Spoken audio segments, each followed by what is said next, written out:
to Pinoy Cooking TV. Please don't forget to like, share, subscribe, and hit the notification bell para updated ka sa aming mga videos. Today, magluluto tayo ng Ube Cheese Pandesal.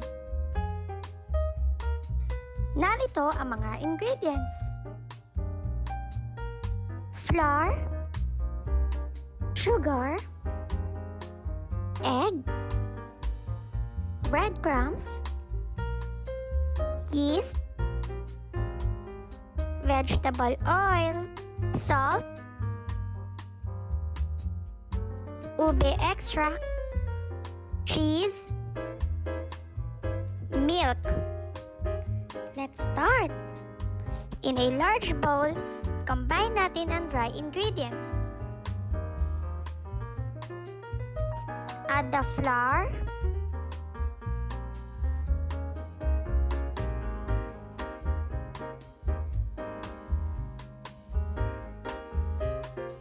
sugar,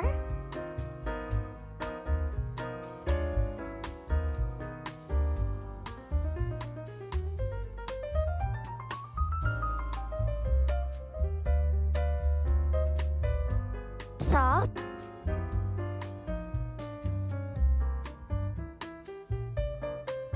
then i-mix lang natin.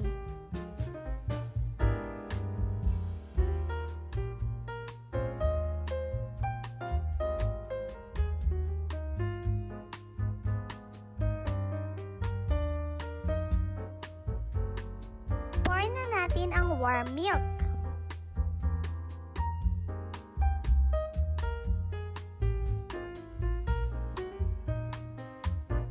Add na rin natin ang vegetable oil.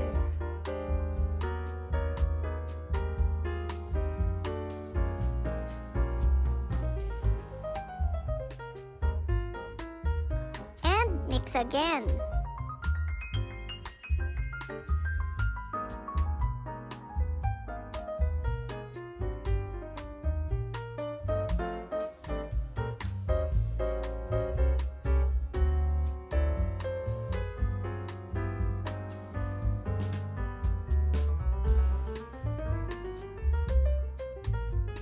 Add na natin ang egg.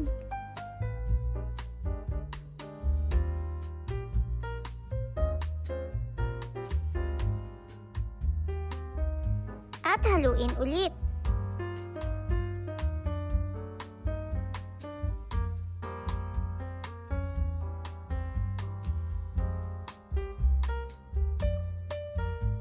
I-add naman natin ang yeast.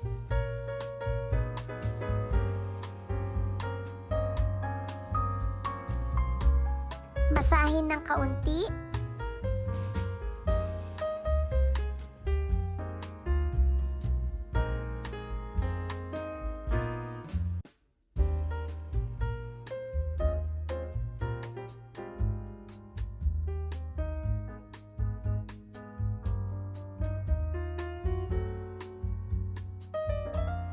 I-add na rin natin ang ube extract.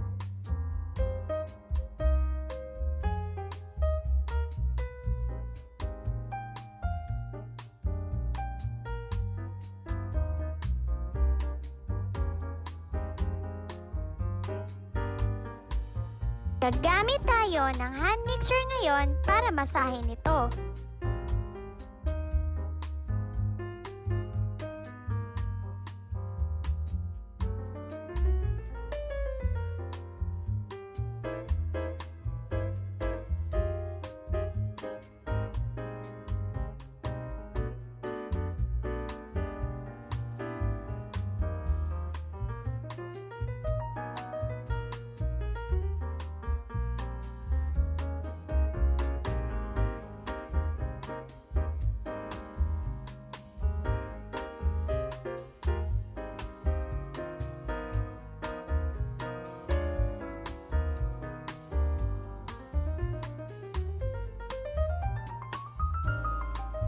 I-mix lang natin until soft and smooth.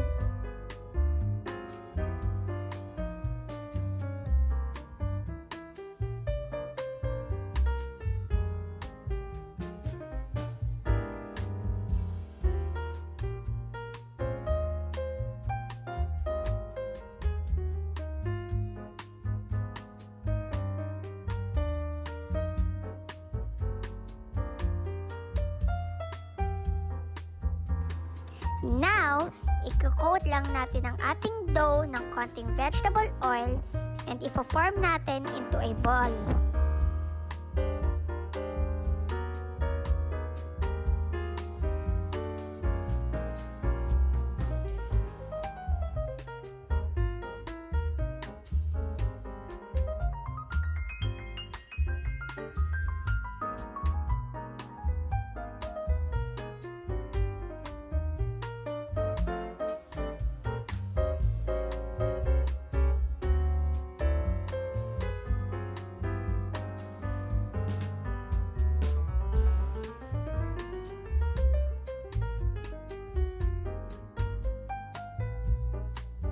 Ibabalik ulit natin siya sa ating bowl.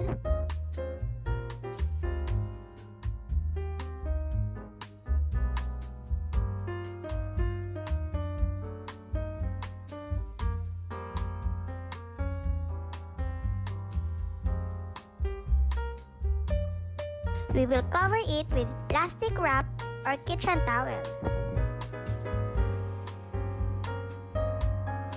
We will let it rise until almost double in size.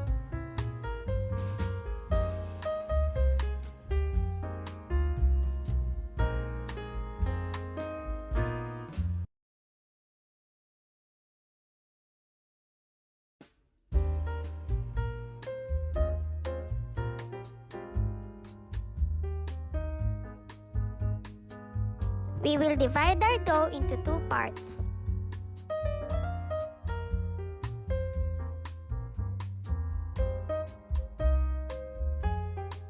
We will flatten our dough.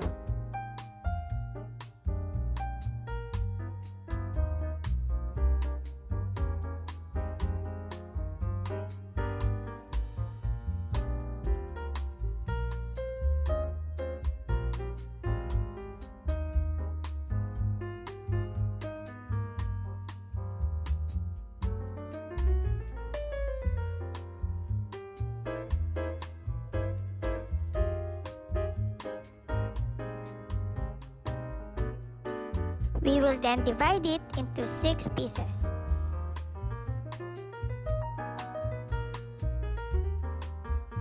Roll each piece into a ball.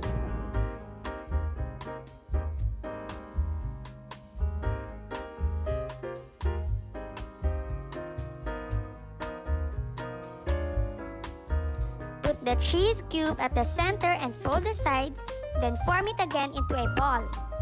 Roll it in the breadcrumbs to completely cover all the sides. Repeat the same steps with the other half of the dough.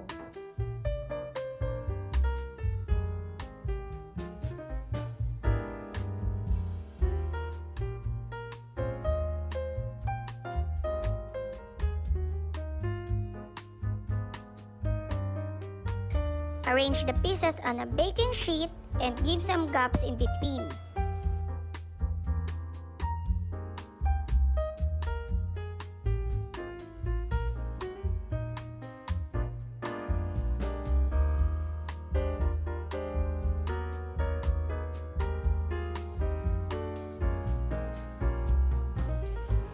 We will leave them to rise for another 30 minutes, and while waiting, we can preheat our oven to 170 degrees Celsius or 340 degrees Fahrenheit. We will now bake our pandesal for 20 minutes or until slightly brown.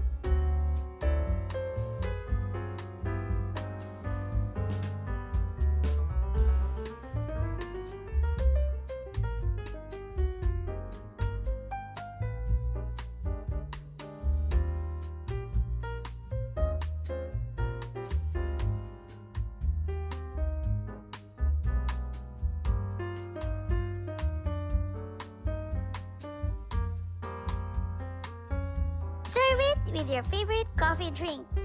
Enjoy!